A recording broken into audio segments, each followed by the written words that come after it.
Welcome everybody to another Shadowverse video. I know, it's been a while. I've been a bit of a busy person these past few weeks, but hey, we're here now because the Ultimate Colosseum mini expansion is about to be released any second now, and all of the cards are revealed. So I wanted to talk about them before the expansion, or rather the mini expansion, was actually released.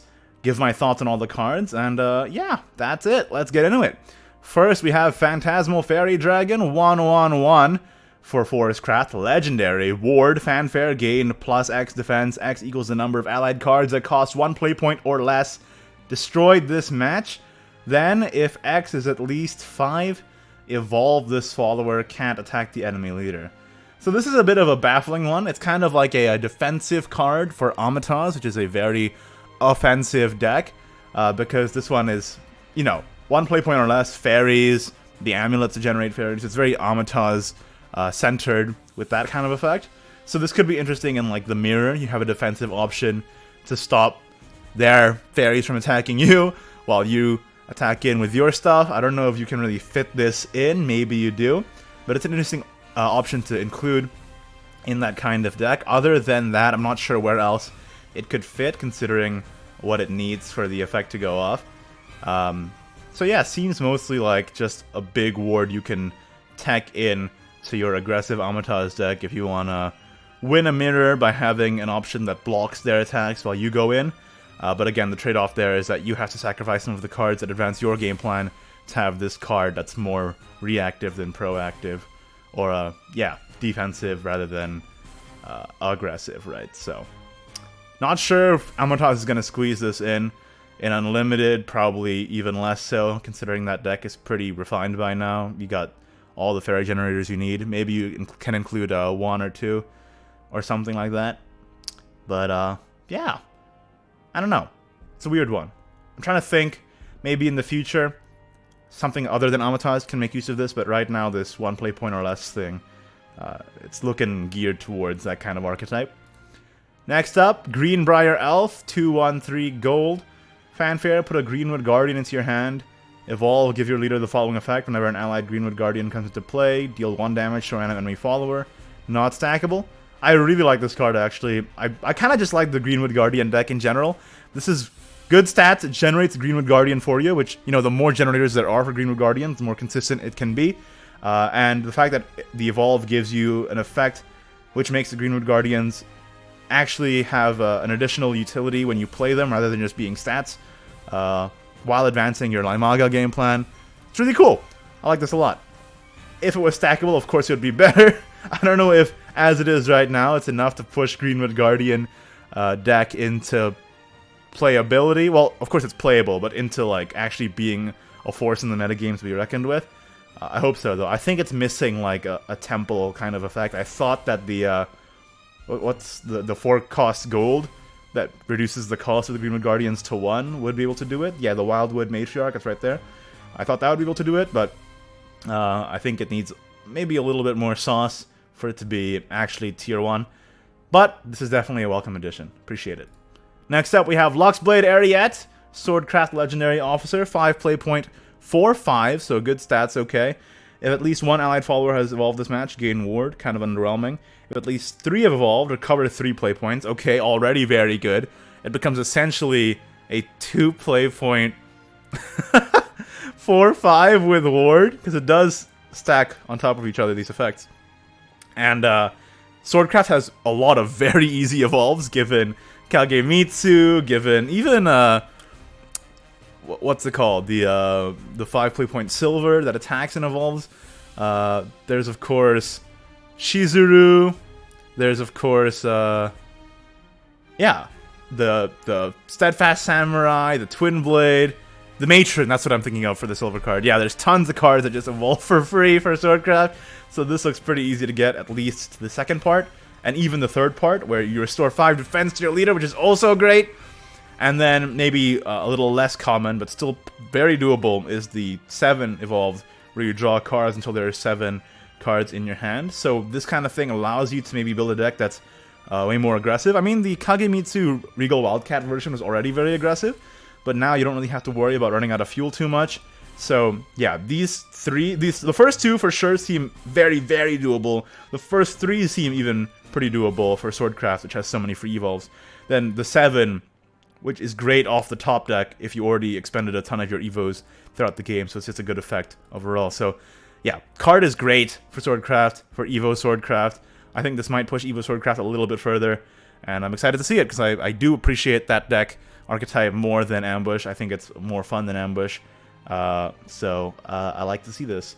It does seem very, very good, though. Like, the first two just seem pretty easy to accomplish, right? And then, what tempo? 2 play point, 4/5 ward, and then you have another, say, 4 or 5, maybe even 3 if you get really fast at getting the evos off.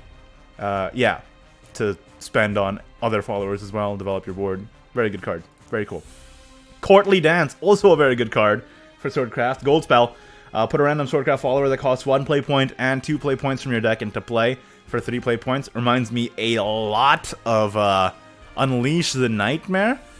So you play 3, you essentially draw 2 and put it into play immediately, which is great. Then put a random Swordcraft follower, this is Enhanced 8, that costs 3 play points from your deck into play, and evolve those followers. Evolve effects will not activate for those followers. Again, that's just, it's so good. Maybe the 8 can be a bit heavy, but you know, the fact that you evolve them all means that you can use it defensively to react and trade in everything. Or as a bit of a finisher, maybe, you know? We got Quick Blader here. Do we have 3 play point storms right now? I was thinking like Juliet, but that's... My mind's in the past, man. That's not a thing anymore. In rotation, at least. But still, very good card. Spell that draws and puts on the board exactly what Swordcraft wants. And it's not like they're in any shortage of good 1, 2, and 3 play point followers, right? So, yeah, very, very good card here. Moving on, Forbidden Dark Mage, 8/2/2, Runecraft Legendary Follower, Crystallize 1, Earth Sigil.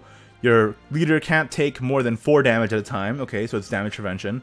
At the start of your turn, perform Earthright. If an earlier played Earth Sigil amulet is destroyed this way, so if you've played Earth Sigils before this one, restore 1 defense to your leader.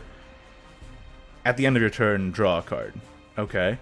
So, you Earth Sigil, you Earthright, heal, draw a card, and then as an actual follower, it gains +X/+X, which is the number of allied Earth Sigil amulets destroyed this match. Deal Y damage to an enemy.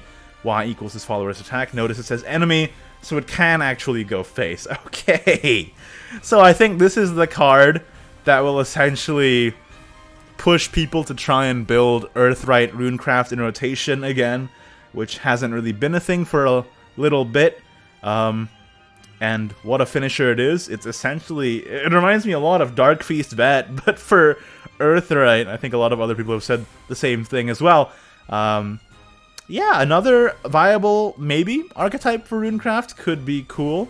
Just diversify the field a little bit here, in terms of what Runecraft decks are viable for you to play, although they already have quite a few, right, with Natura and Spell Boost, but still, Earthright is a pretty cool deck. This is kind of just a 1-card finisher, though, which isn't my favorite kind of finisher for decks, but it's definitely probably good enough to push things forward for Runecraft. If not now, then in the future. You're always going to be thinking about Forbidden Dark Mage, thinking whenever a new Earthright card comes out, can I slot this into that kind of deck? Is that deck viable now? So definitely a card to watch out for. If not now, then definitely in the future. And I think as a card itself, it's very powerful. Okay, moving on. Mirror of Truth for Runecraft, Gold Earth Sigil. Ooh, okay, already Earth Sigil support. Let's go. Fanfare, select an enemy follower that costs 2 play points or less and summon an allied copy of it. If another allied Earth Sigil amulet is in play, put a Veridic Ritual into your hand. Put a Veridic Ritual into your hand. Huh. This seems pretty good. Right, we're thinking about this and this. Like, Clark is also a great one to work with Forbidden Dark Mage. Just deal damage to their face and try and get the Forbidden Dark Mage to deal lethal damage as soon as possible. This also works with that, right? You have an Earth Sigil in play, which doesn't seem too difficult. Then you play this. You get a follower out of it. So this is essentially kind of like a Forbidden Lab. Sorry, a Silent Lab that gives you a Veridic Ritual. That seems very good. That seems very, very good. Of course, you have to have a, to get the allied follower. Can't speak. To get the allied follower, you have to have an enemy follower that you can copy, right? But still, that could be pretty good in and of itself, right? Like, there's some pretty good 2 play point followers you can take from other people. Say Steadfast Samurai from Swordcraft. You can just take that and then deal with it yourself. You know, you can take it and then Magic Missile their version, and then you have a Steadfast Samurai instead. That could be pretty fun. And then, of course, Veridic Ritual is just a great card. So, yeah, both good Earthright cards for Runecraft here. Let's go. Moving on. Dark Prison Dragon, 3/3/2. Dragon Legendary, Ambush, Fanfare. If Overflow is active for you, lose 1 play point orb, then gain +1/+1, and Storm. This is cool. I do like this new mechanic of you ramp up as fast as possible, and then you use those orbs for additional effects. That's an interesting direction to explore in terms of mechanic space for Dragon. I do like that idea. As a follower itself, though, 3/3/2 on Ambush isn't amazing, but it's not bad, especially following a Byron. So turn 2 Byron, turn 3 Dark Prison, and Dragoncraft already has quite a few aggressive-oriented followers now with Jadelong and what's it called? Inori, of course, turn 2 Ambush as well. So could Aggro Dragon be a thing? Maybe, especially with the new Princess Knight card, which we will talk about soon, which may allow Kaya to come out on curve with the Union Burst, which would be absolutely amazing. So yeah, I think what Aggro Dragon is really missing is draw. Right now, all that's really carrying it on that front is Aquascale Stalwart, and it could definitely use a little bit more support in that direction. The fact that this is Ambush and Storm is kind of weird. So on 3, it's a on-curve Ambush, but then when you give it Storm, of course, it'll lose the Ambush when it attacks. So that's kind of anti-synergy there, but hey, it has the flexibility, I guess, of just being either, let's just think of it this way, a 3-play point 3/2 Ambush, or a 3-play point 4/3 Storm that effectively doesn't have Ambush. Or, you know, if you're playing a certain way, you could leave it on the board and attack with it later on, although I'm not sure why you would. You know what I really want alongside this card now is a new PDK, which would be amazing alongside you. Of course, you have Dark Prison Dragon, and then you have the Ice Dancing Dragon Newt now, right? If PDK was back in, man, this would be a GOAT card. But yeah, hopefully Aggro Dragon can see a bit of a rise, although I don't really foresee it overtaking Natura just yet, since it doesn't have the draw, I think, to support it. Moving on, Rare Metal Dragon, another dragon card, 4/3/3 gold. Whenever this follower takes damage, reduce that damage to 0 and give this follower -1/-1. This effect activates even when attacked or damaged for 0. This follower is destroyed when its defense drops below 1. Interesting card. I can't really see where it fits archetype-wise, but it could be annoying to deal with, because instead of your follower, or rather, instead of your enemy evolving a follower over this and instantly taking it out, they have to invest more than 1 resource into it, and it could be really annoying for them. So maybe you run this, play it, pre-evolve it, then they have to run 5 things into it, or, you know, 1 Ivory Sword Dance, right? But again, we thought Ivory Sword Dance would completely neutralize Hulking Dragonite, but it ended up being kind of a playable card despite it. So this kind of reminds me of Hulking Dragonite in a sense. Could be annoying, man. Play it on 4, evolve it, then they have to do so much to get rid of it. I don't think it really has a place in Natura Dragon, but potentially in this new Aggro Dragon that might be developing, you could see it, or it just won't be run because maybe you want some options that are a little bit more proactive, namely with Storm. That would be cool. But yeah, interesting card, interesting effect. Reminds me of Hulking Dragonite. Could be annoying to deal with, but doesn't really fit in places. Although I'm definitely interested to see how effective it being annoying could be in terms of advancing a certain game plan. Because of course, in an aggressive style dragon deck, you could run this, evolve it, they spend time dealing with it, they still don't fully deal with it, and then of course you can send it face and develop your board on top of that and just ignore their stuff while they're still dealing with the rare metal. So yeah, potential to be annoying and cool and fun, but hard to see where it slots in right now. Moving on, Arcus Soulful Manager, 7/6/6. Arcus is back. Crystallize 3, countdown 10, can't be destroyed or banished by spells and effects, can be destroyed by countdown. Whenever an allied follower evolves, summon a ghost and subtract 2 from this amulet's countdown. Last words, summon Anarchist Soulful Manager. As the follower itself is can't be destroyed or banished by spells and effects, can be destroyed by damage, by spells and effects, by damage from spells and effects. At the end of your turn, change this follower's attack and defense to XX. X equals your current turn number. Interesting card. Kind of just an annoying follower if you just play it straight up on 7. As the Crystallize, how many free evolves are you running in Shadow right now? Well, in Ginsetsu Shadow, not really any. Well, no, you have Legendary Skeleton, right? That's right. And Shuten Doji recovers evolution points for you.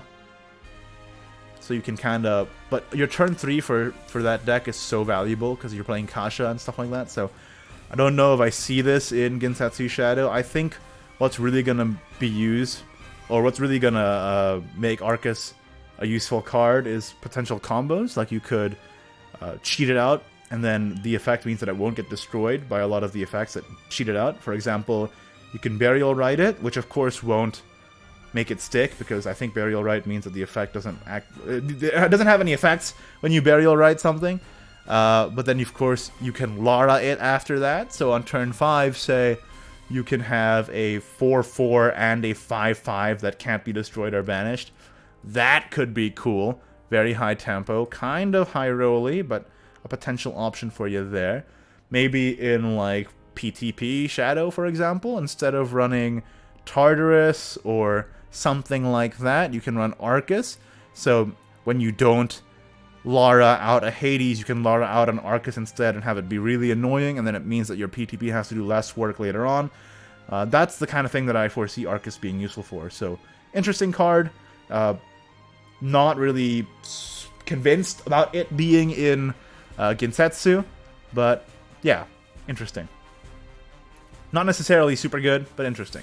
Grudge Knight, 2/2/2, gold. Last words, restore X defense to your leader, X equals its follower's attack. Enhance 7, gain +3/+3. Ward, destroy an enemy follower. Great card. Amazing card. Great take 2 card. Absolutely amazing. Happy Pig is crying right now because Grudge Knight is just so much better. It's crazy. Of course, the effect also gets better when you evolve it. And then the enhance as well. Ooh. Ooh. The only bad thing about it is that it's not a 2/1 for Ginsetsu to make use of, but maybe that's for the better for everyone else involved. But yeah, very, very, very solid card. I quite like it a lot. I do quite like it a lot. Moving on. Permafrost Behemoth. Looking at Bloodcraft cards. The Bloodcraft cards in this mini expansion, by the way, are incredible. 9, play point 8/8, crystallize 2, countdown 2, fanfare, draw 2 cards. Last words, deal 2 damage to your leader. Okay. Incredible crystallize, right? You just 2 play point, draw 2 cards. It's a cheaper concentration. You do pay for it with the 2 damage, but it's delayed. So it's kind of like a delayed Blood Pact. So, maybe not incredible. Maybe incredible is the wrong word. Because now I'm thinking about it, it's a lot like a delayed Blood Pact. But the reason why it's incredible, of course, is that it's like a delayed Blood Pact, but it can also be played as a follower, so it has more versatility than Blood Pact, so it's better than a Blood Pact, right? So, yeah. And the actual effect is amazing here. Fanfare, deal 5 damage to the enemy leader and a random enemy follower. If your leader has taken damage during your turn at least 7 times this match, deal 10 damage instead! So, the Crystallize helps advance your own game plan, because you're drawing through another Permafrost and the rest of your deck, and you might get, you know, another Permafrost later on for the late game. That's great. Finally, a finisher for this Ping Blood that we've been seeing pushed in Ultimate Colosseum with the cards like all the Aragavi Boarpelt guys in this expansion.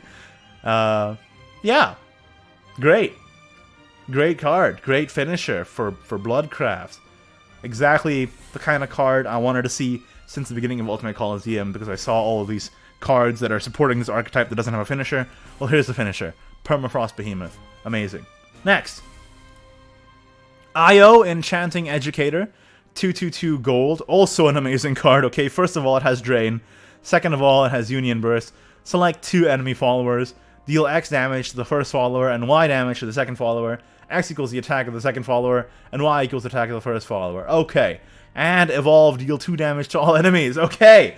So, it has Drain. it has board clear, and then if that wasn't enough, when you Union Burst it, and, you know, you didn't finish off the enemy's board, you can still take out another 2 huge targets that you can select, right? So it can be their 2 biggest stuff.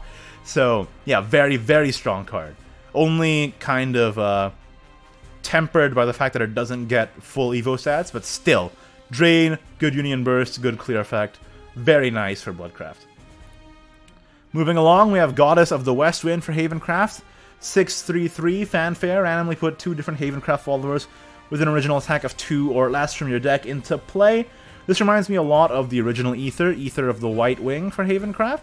Same play point cost as well.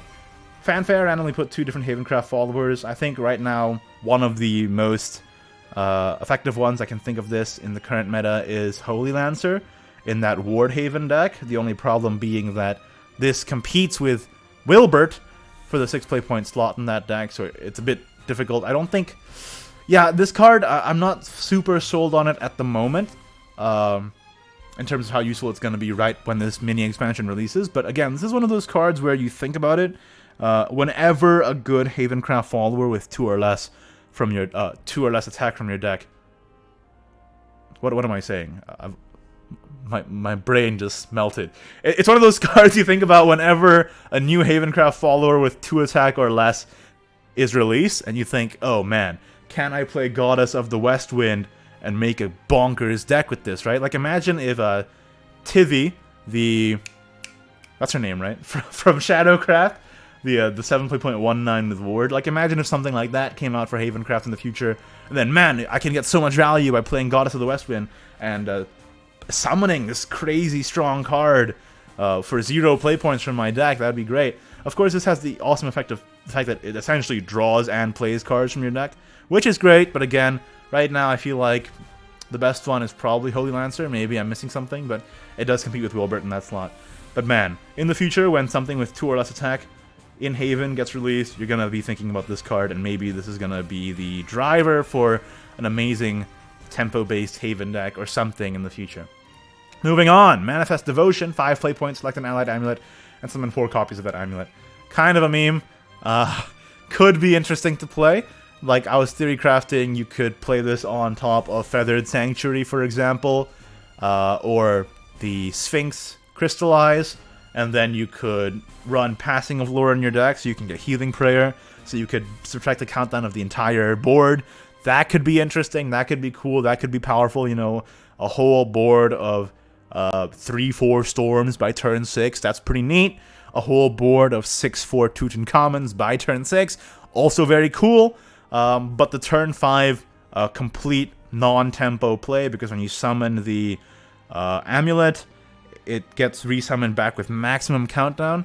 So the fact that you play this and you're not making any advancement on the board that turn, you're kind of just locking yourself for that turn, could be detrimental if they take advantage of that and just seize the advantage and completely take the game and run away with it. But I think this could be the driver of very cool potential combos. I'm excited to see if I can make it work, you know? Like I said, Passing of Lore, Healing Prayer in hand, Feathered Sanctuary, Mannafest Devotion, Healing Prayer, board full of 3/4s. Board full of 6/4 Tutankhamons. Could be cool. Moving on. Vertex Colony, 9/5/7, Portalcraft Legendary. I just think it's funny that, you know, Bloodcraft cards in this expansion, they're basically just a bunch of barbarians with clubs. And, like, animal skin pelts, which is very cool, don't get me wrong. And then Portalcraft has a freaking orbital defense platform. It just seems like there's a bit of a technology gap. Anyway, Crystallize 2, Countdown 2. At the end of your turn, randomly put a Guard Form Golem or Strike Form Golem into your hand. Each of these followers can be added to your hand only once with this effect. So essentially, it puts a Guard Form and a Strike Form in whatever order, and then gone. It's not 2 Guard Forms or 2 Strike Forms, it's 1 of each. Ward, Fanfare, deal X damage to all enemies. X equals the number of allied artifacts with different names destroyed this match.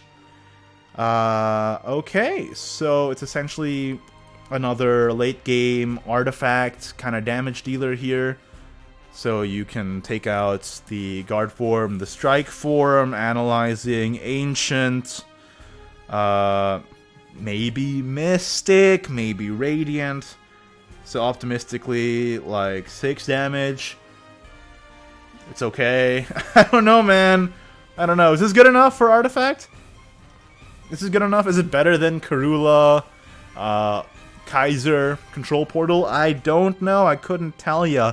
I think the Crystallize is a little underwhelming, since it only puts 1 of them, right?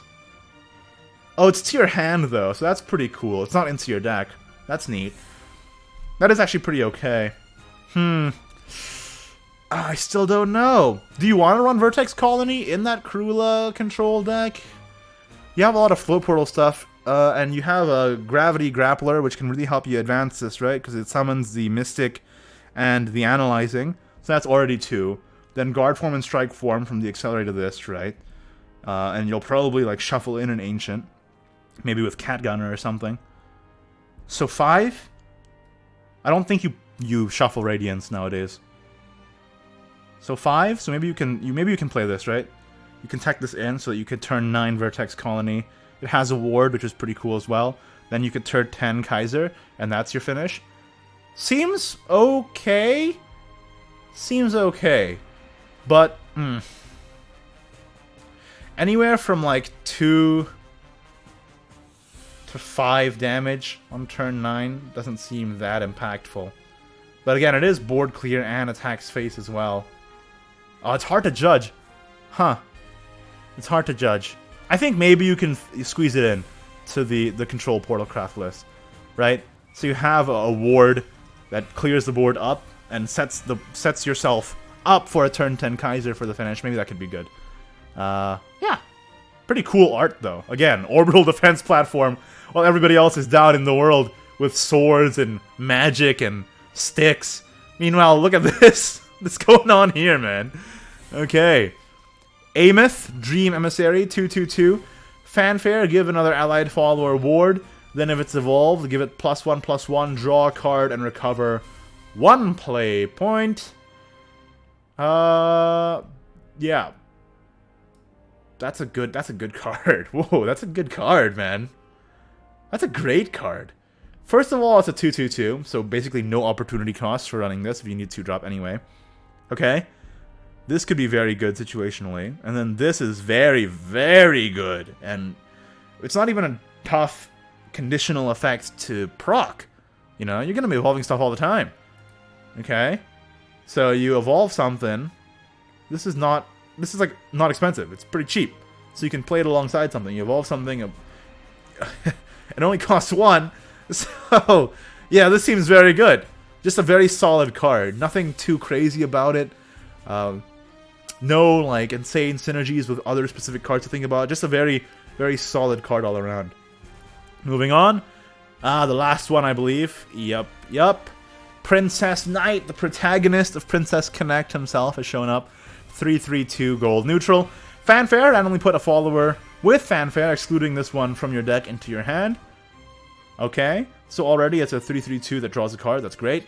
Evolve, recover 1 play point, subtract 2 from the Union Burst of all followers with Union Burst in your hand. So it subtracts it by 3 because you evolve and it subtracts 2 from the effect, which is amazing.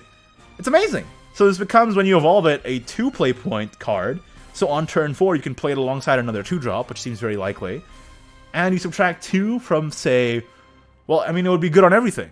It would be good on Shizuru. You could just play it almost instantly when you Union Burst reduce it with this, like turn 4, 5, 6-ish. You can play it on Kaya, which would make Aggro Dragon actually a thing. Play on-curve Kaya, you know? Because sometimes you ramp and then you want to play Kaya, but then you don't get the effect you want. Because you're not at the Union Burst stage yet, where you can get the Kaya effect. You're just at the playpoint stage. So maybe this can help bridge that gap. And again, the fact that it recovers 1 play point is icing on the cake. I think this card is very, very good. Alright, that's it for the mini expansion cards. Let me know what you thought of the cards in the comments down below. Let me know what you thought of my thoughts. Was I wrong? Was I right? What do you think? What's your favorite one? Let's have a conversation. That's it for this video. Thank you very much for watching. Like it if you did. Don't if you didn't. Subscribe for more content, for more Shadowverse. Subscribe for more Shadowverse content in the very near future. I'm losing my mind. Thanks so much to my wonderful patrons. Patreon.com/Ignideus. I highly, highly appreciate it. If you want to support the channel as well, Patreon.com/Ignideus. Other than that, thanks for watching. See you next time. Bye-bye.